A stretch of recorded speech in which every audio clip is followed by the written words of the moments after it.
رب العالمين والصلاة والسلام على سيد المرسلين وعلى آله وصحبه أجمعين.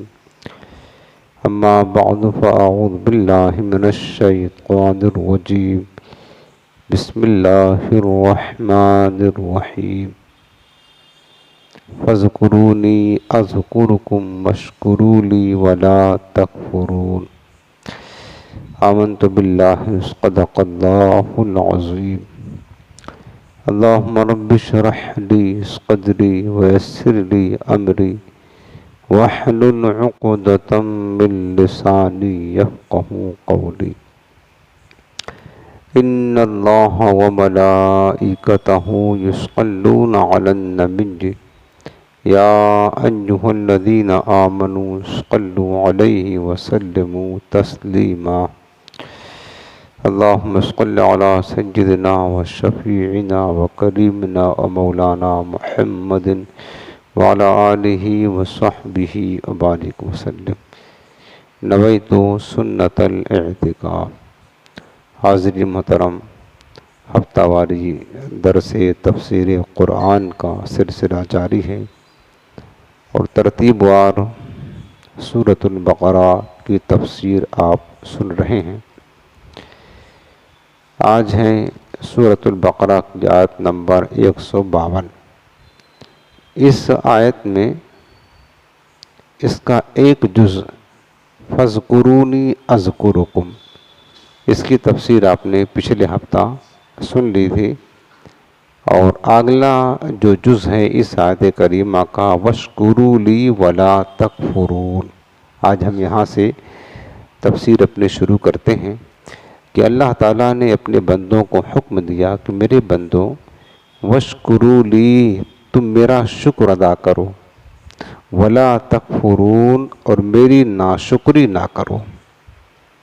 اللہ تعالیٰ نے چونکہ سب نعمتیں دی ہیں، اس لیے بندے پر لازم ہے کہ ہر حال میں اپنے رب کا وہ شکر ادا کرے. یہ اللہ کا حکم ہے. اس آیت کا مطلب یہ ہے کہ عبادت کر کے میرا شکر ادا کرو اور معصیت و نافرمانی کر کے میری ناشکری نہ کرو. مطلب یہ ہے کہ جو بندہ اللہ کی اطاعت کرتا ہے، عبادت کرتا ہے، در حقیقت وہی اللہ کا شکر ادا کرتا ہے.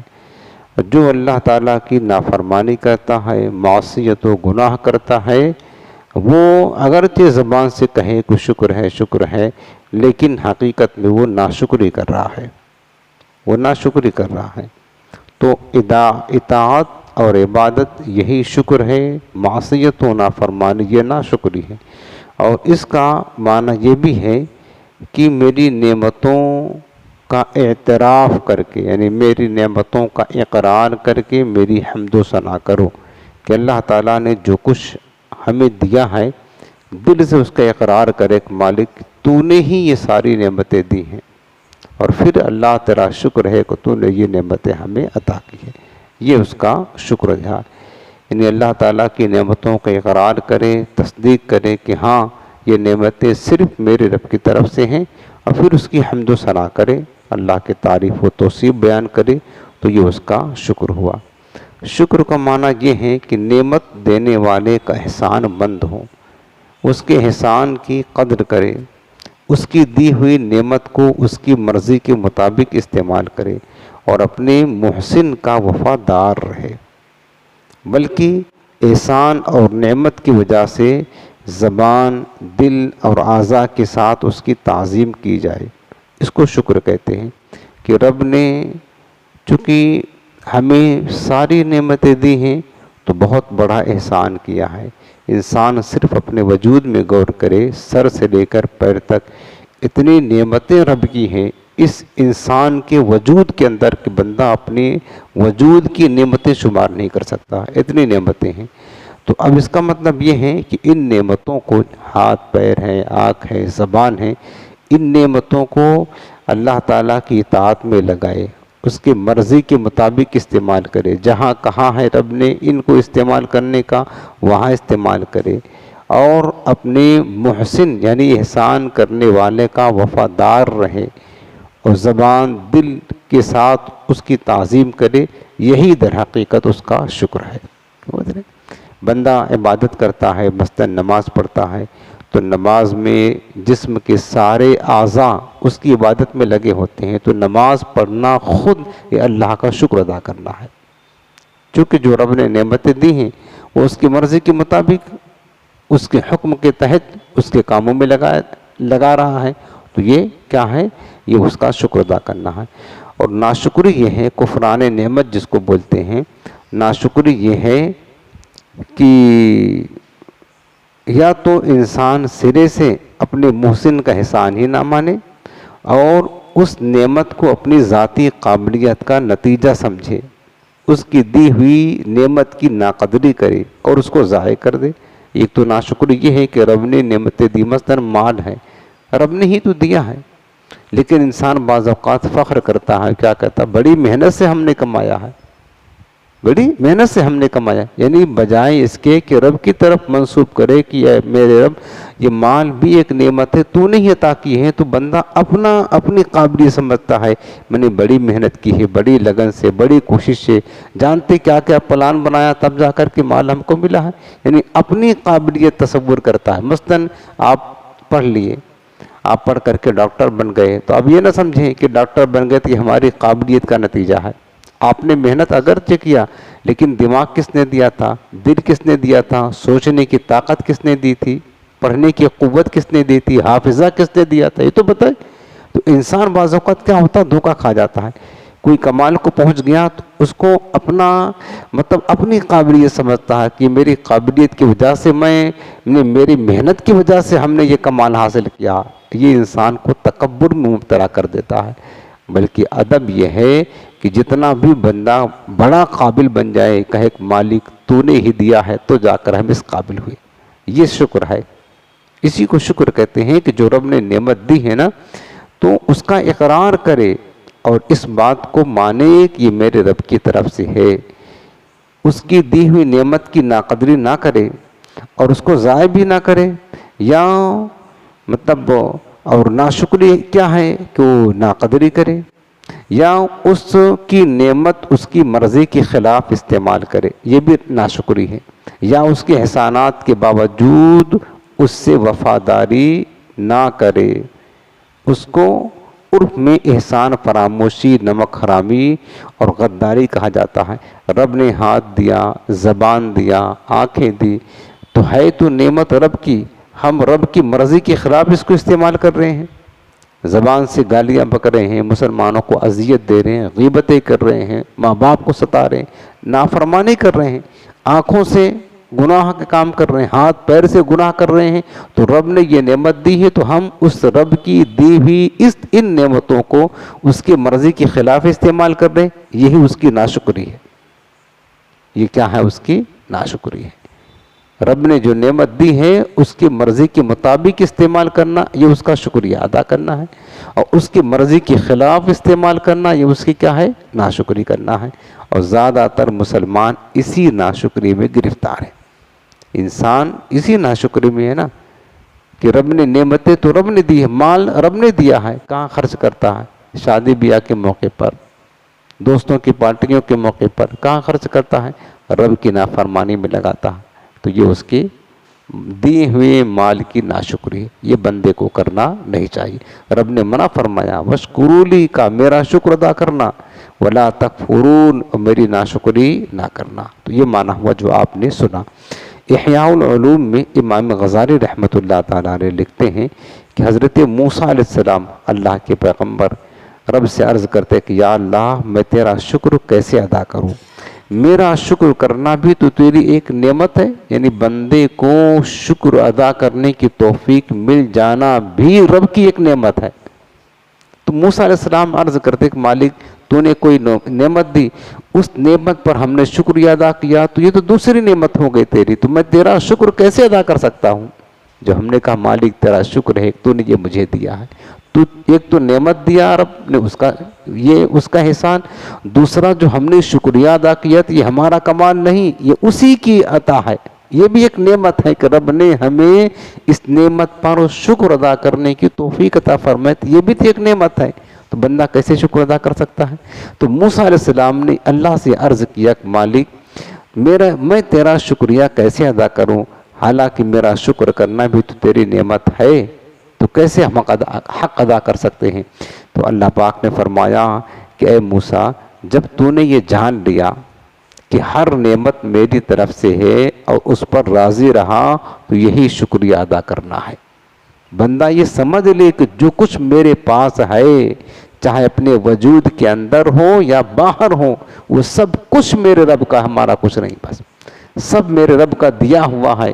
بندہ اس بات کا اقرار کر لے اور اس کو اس کی مرضی کے مطابق استعمال کرے اور اس پر راضی رہے کہ مالک جو تو نے دیا ہے، جیسے بھی ہے، کم ہے یا زیادہ ہے، ہم تیری رضا پر راضی ہیں، تو اللہ پاک نے فرمایا کہ موسیٰ یہی میرا شکریہ ادا کرنا ہے، یہ میرا شکریہ ادا کرنا ہے۔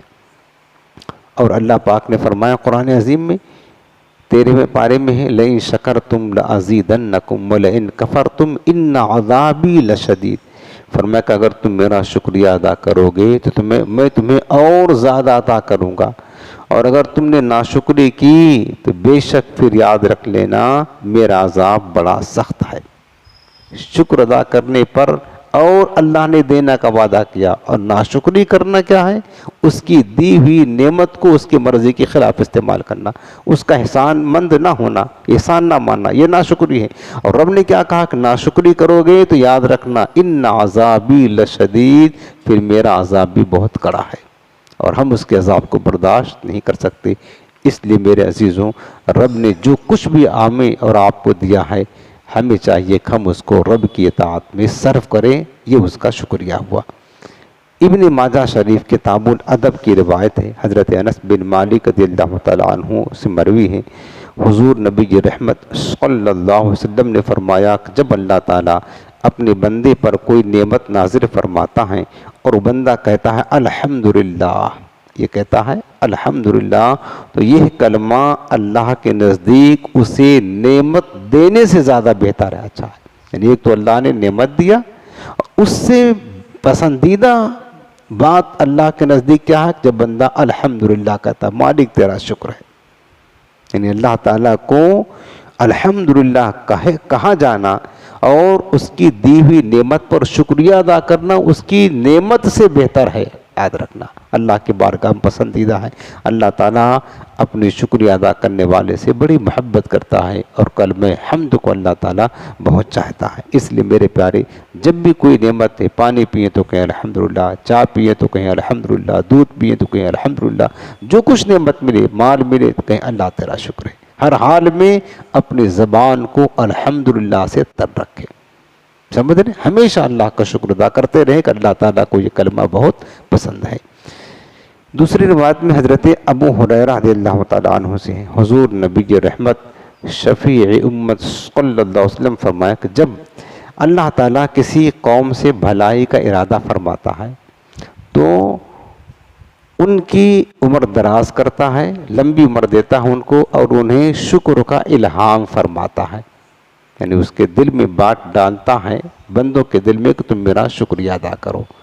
تو یہ دو چیزیں، جب اللہ کسی قوم سے بھلائی چاہتا ہے، ایک تو ان کی عمر کو لمبی کرتا ہے، لیکن عمر لمبی ہونا اس وقت بہتر ہے جب وہ عمر اللہ کی اطاعت میں صرف کی جائے، اور اگر اللہ کی نافرمانی میں اس عمر دراز کو صرف کیا جائے تو یہ عمر دراز اس کے لیے ہلاکت ہے۔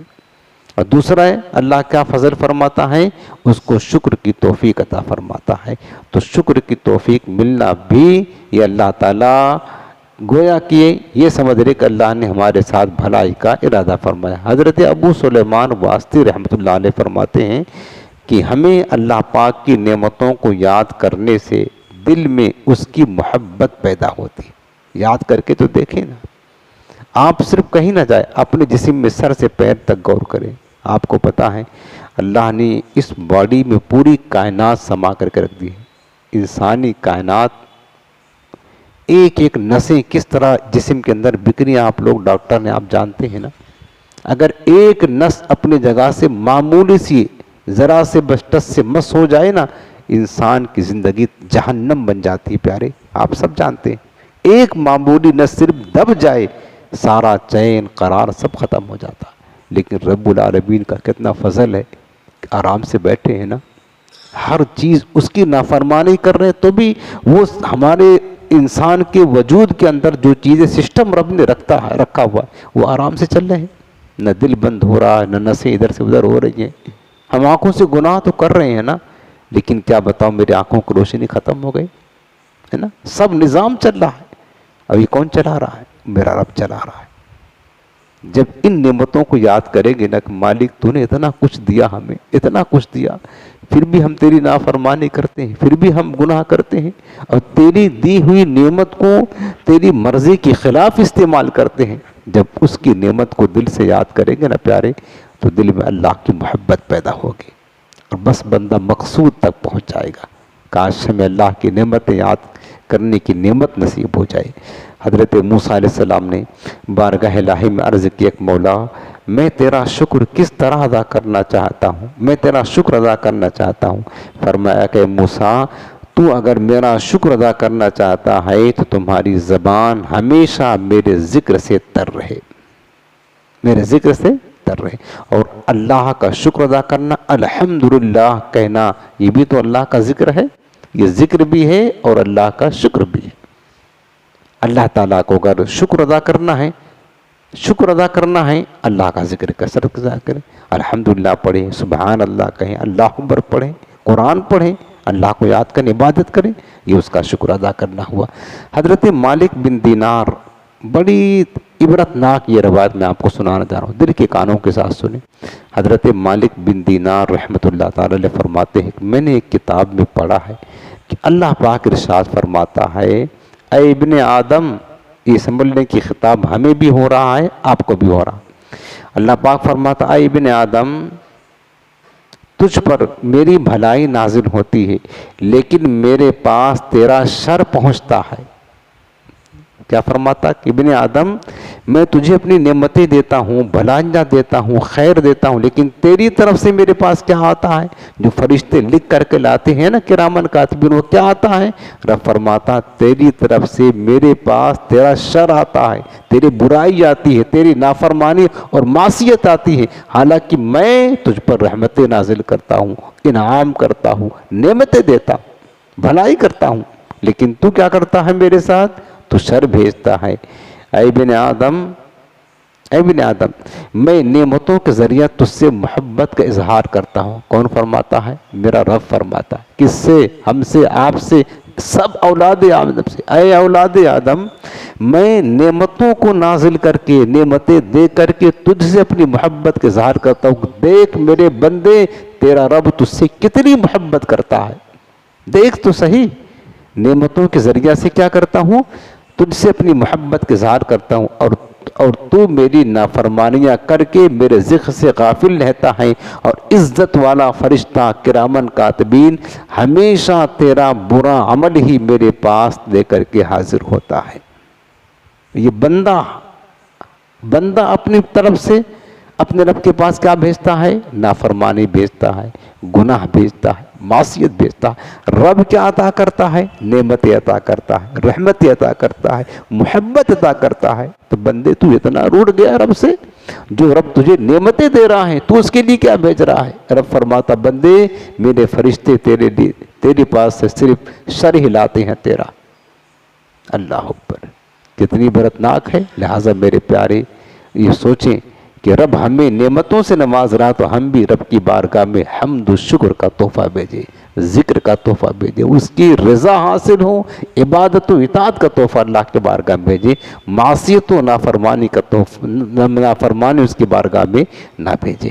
صراط الجنان میں ہے، حضرت کعب الاحبار رضی اللہ تعالیٰ عنہ فرماتے ہیں کہ اللہ تعالیٰ دنیا میں کسی بندے پر انعام کرے، پھر وہ اس نعمت کا اللہ کے لیے شکر کرے اور اس نعمت کی وجہ سے اللہ کے لیے تواضع کرے، تو اللہ تعالیٰ اسے دنیا میں اس نعمت سے نفع دیتا ہے اور اس کی وجہ سے اس کے آخرت میں درجات بلند کرتا ہے۔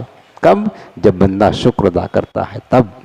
اور جس پر اللہ تعالیٰ نے دنیا میں انعام فرمایا اور اس نے شکر ادا نہ کیا اور نہ اللہ تعالیٰ کے لیے اس نے تواضع کی، تو اللہ تعالیٰ دنیا میں اس نعمت کا نفع اس سے روک لیتا ہے اور اس کے لیے جہنم کا ایک طوق کھول دیتا ہے. پھر اگر اللہ تعالیٰ چاہے گا تو اسے عذاب دے گا یا اسے درگزر فرمائے گا. یہ اللہ تعالیٰ کی شان ہے، اللہ تعالیٰ کی شان ہے. تو میرے عزیزوں، ہمیشہ اللہ کی اطاعت کر کے اس کا شکر ہی ادا کرتے رہیں. اگلی آیت کریمہ آیت نمبر 153، یہ بھی بڑی مشہور آیت کریمہ ہے. اللہ پاک فرماتا ہے یا ایھا الذین آمنوا استعینوا بالصبر والصلاۃ، اے ایمان والو مدد چاہو نماز سے اور صبر سے اور نماز سے، صبر سے اور نماز سے مدد حاصل کرو. ان اللہ مع الصابرین، بے شک اللہ صبر کرنے والوں کے ساتھ ہے. اس سے پہلی آیت میں ذکر اور شکر کا بیان ہوا نا، فاذکرونی اذکرکم واشکروا لی، اس کا ذکر ہوا.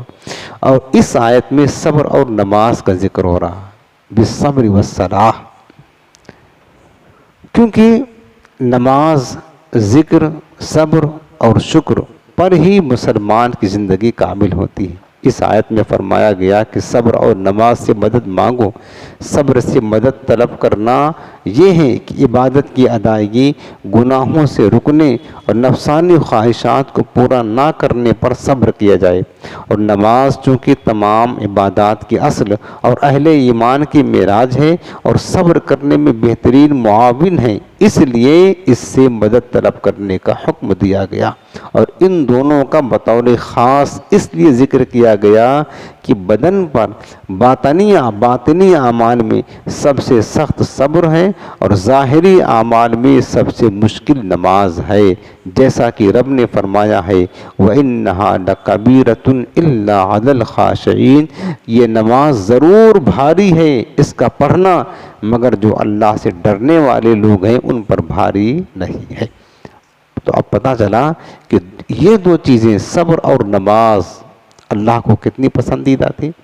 اور آپ نے تاریخ پڑھی ہے، کربلا کی تاریخ سنی ہے. کربلا میں کیا تھا؟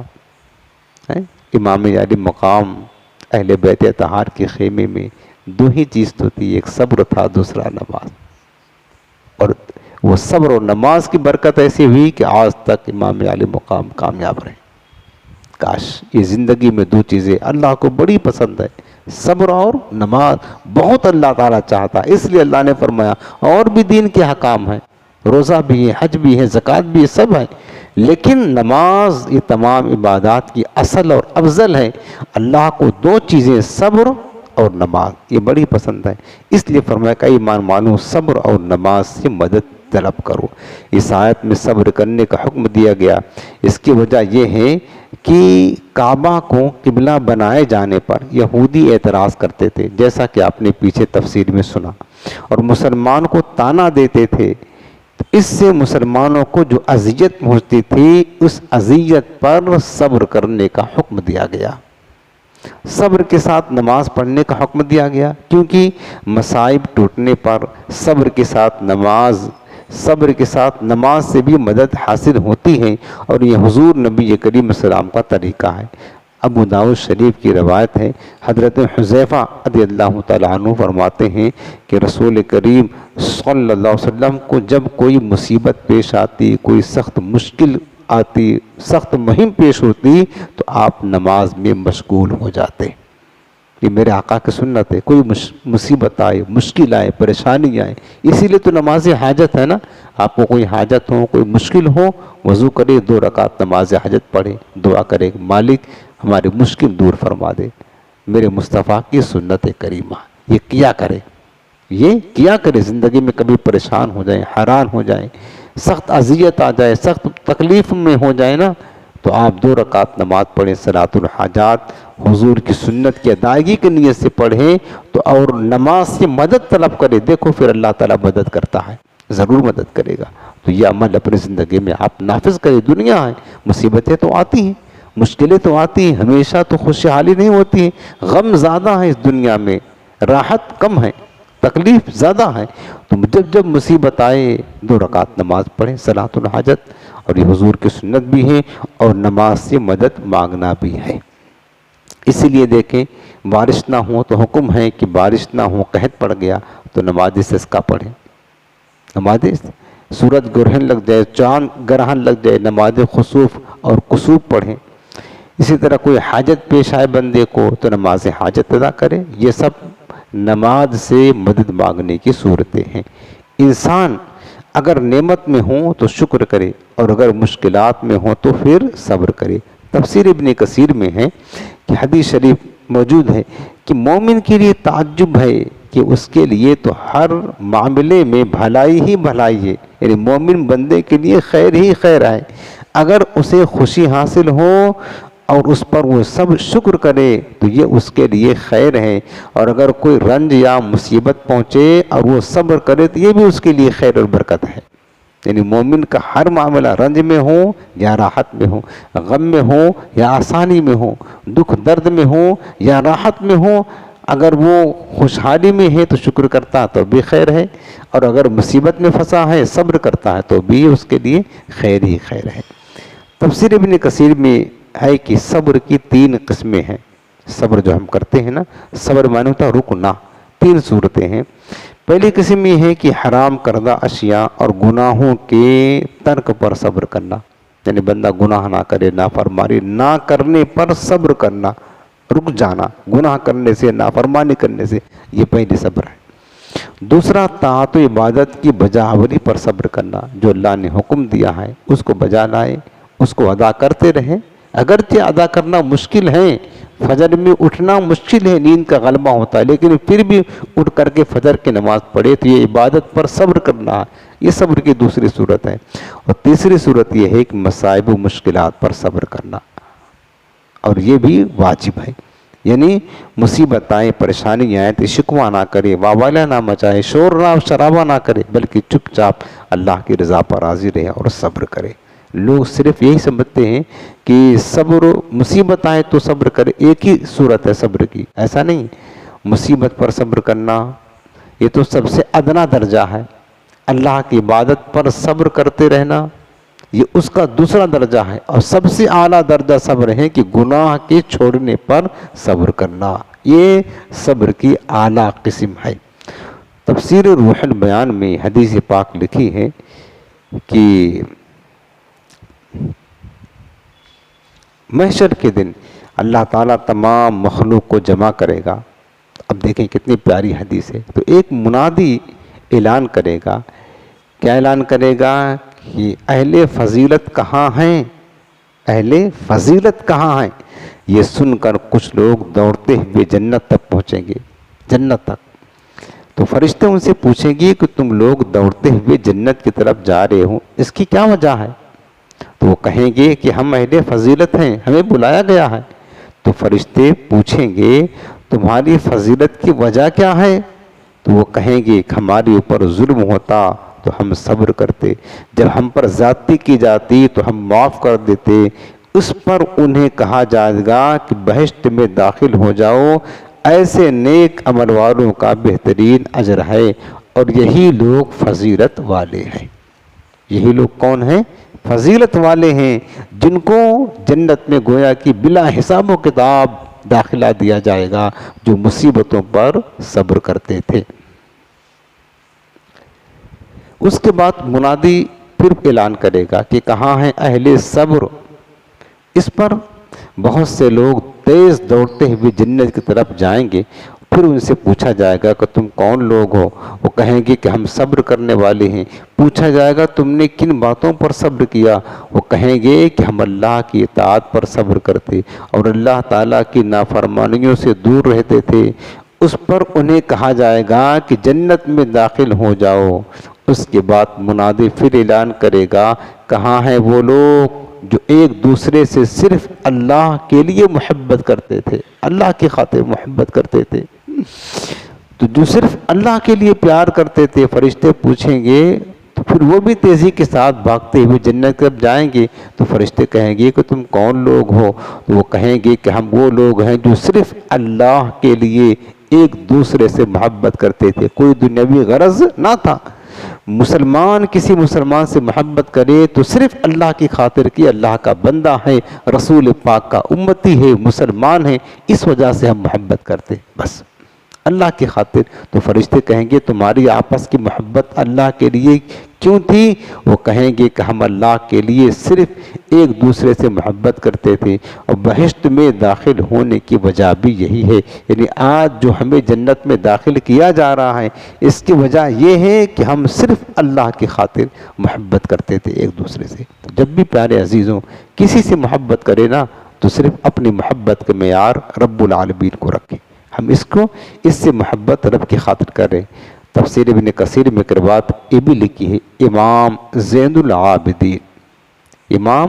زین العابدین سید العابدین علی بن حسین رضی اللہ تعالیٰ عنہ فرماتے ہیں جب اللہ تعالیٰ اولین و آخرین کو قیامت کے دن جمع فرمائے گا اس وقت ایک منادی یہ ندا کرے گا کہ صبر کرنے والے کہاں ہیں، انہیں بغیر حساب جنت میں داخل کیا جائے. لوگوں کی پھر کچھ جماعتیں کھڑی ہوں گی. فرشتے ان سے پوچھیں گے کہ اے بنی آدم آپ کہاں جا رہے ہیں؟ وہ کہیں گے کہ جنت کی طرف. پھر وہ پوچھیں گے کہ کیا حساب سے بھی پہلے؟ تو وہ کہیں گے ہاں. پوچھیں گے آپ کون لوگ ہیں؟ وہ کہیں گے کہ ہم صابرین ہیں. وہ کہیں گے تم نے کیا صبر کیا؟ وہ بتائیں گے کہ ہم اللہ کی اطاعت پر صبر کرتے تھے اور اللہ کی نافرمانی سے بچتے رہتے تھے یہاں تک کہ اللہ تعالیٰ نے ہمیں وفات دی. فرشتے کہیں گے کہ تم اسی طرح رہو جیسے تم نے بتایا، جاؤ جنت میں چلے جاؤ. نیک اعمال کرنے والوں کا کتنا اچھا اجر ہے. اللہ پاک فرماتا ہے انما یوفی الصابرون اجرہم بغیر حساب. اللہ تعالیٰ صبر کرنے والوں کو بغیر حساب اجر عطا فرماتا ہے، اور آخرت میں بغیر حساب کے اللہ تعالیٰ انہیں جنت میں بھی داخلہ عطا فرمائے گا. اس لیے میرے پیاروں ہمیشہ صبر کا دامن مضبوطی کے ساتھ تھامے رہنا. اللہ کی اطاعت پر صبر کر. بھلے سے دکان پر گراہک کھڑے ہوئے ہیں، بھلے سے کوئی کتنی ایمرجنسی میں آپ ہو، نماز کا وقت آ جائے سب چھوڑ دے، اطاعت پر صبر کرے. شیطان لاکھ بہکائے، گناہ نہیں کرنا ہے، گناہ کے ترک کرنے پر صبر کرے، اللہ کی اطاعت پر صبر کرے. اگرچہ صبح نیند کا غلبہ بہت ہوتا ہے، بستر چھوڑنے کا جی نہیں چاہتا، لیکن پھر بھی اللہ کی محبت میں اٹھ کر کھڑے ہو جائیں اور فجر کی نماز ادا کرے. نماز کی ادائیگی پر صبر کریں. اور جب کوئی مصیبت آئے، دکھ آئے، پریشانی ہو، جسمانی مصیبت ہو، مالی مصیبت ہو، اولاد کی مصیبت ہو، گھر بار کاروبار کی مصیبت ہو، کہیں مالک تیرا شکر ہے، بس اس پر صبر کریں. دیکھیں اللہ کا وعدہ سچا ہے. اللہ نے فرمایا کہ صبر کرنے والوں کو بغیر حساب کے بدلہ عطا فرمائے گا. اللہ ہمیں صابرین میں رکھے اور صبر کرنے کی توفیق عطا فرمائے. قرآن و حدیث میں صبر کے بہت فضائل بیان کیے گئے. ان میں سے چند یہ ہیں کہ صبر کرنے والوں کے ساتھ اللہ ہے. صبر کرنے والوں کو اس کے عمل سے اچھا اجر ملے گا. صبر کرنے والے کو بے حساب اجر ملے گا. صبر کرنے والوں کی جزا دیکھ کر قیامت کے دن لوگ حسرت کریں گے کہ کاش ہمیں بھی یہ جزا ملتی. صبر کرنے والے رب کریم کی طرف سے درود، ہدایت اور رحمت پاتے ہیں. صبر کرنے والے اللہ تعالیٰ کے محبوب بندے ہوتے ہیں. ان اللہ یحب الصابرین. اللہ صبر کرنے والے بندوں سے بڑی محبت کرتا ہے. صبر آدھا ایمان ہے. صبر جنت کے خزانوں میں سے ایک خزانے کا نام ہے. صبر کرنے والے کی خطائیں مٹا دی جاتی ہیں. صبر ہر بھلائی کی کنجی ہے. پیارے کبھی بھی دکھ آئے، تکلیف آئے، صبر کرے. اللہ ہمیں صبر کرنے والا بنائے. اس آیت سے بھی معلوم ہوا کہ جو اللہ نے فرمایا کہ وَاسْتَعِینُوا بِالصَّبْرِ وَالصَّلَاةِ، صبر اور نماز سے مدد طلب کرو. پتہ کیا چلا کہ غیر خدا سے مدد طلب کرنا شرک نہیں ہے جیسا کہ بد مذہبوں نے سمجھا ہوا ہے. کیا صبر خدا ہے؟ رب نے تو کہا صبر سے مدد طلب کرو، تو کیا صبر خدا ہے؟ کہا نماز سے مدد چاہو، تو کیا نماز خدا ہے؟ نماز خدا نہیں. جب صبر اور نماز سے مدد طلب کر سکتے ہیں تو اللہ کے رسول جنہوں نے صبر کا پیغام دیا، امت کو صبر سکھایا، اور جنہوں نے نماز کو بتایا، ان سے بھی مدد کرنا یہ بھی کوئی شرک نہیں بلکہ یہ جائز ہے. تو پتہ کیا چلا کہ غیر خدا سے، غیر اللہ سے مدد مانگنا شرک نہیں ہے.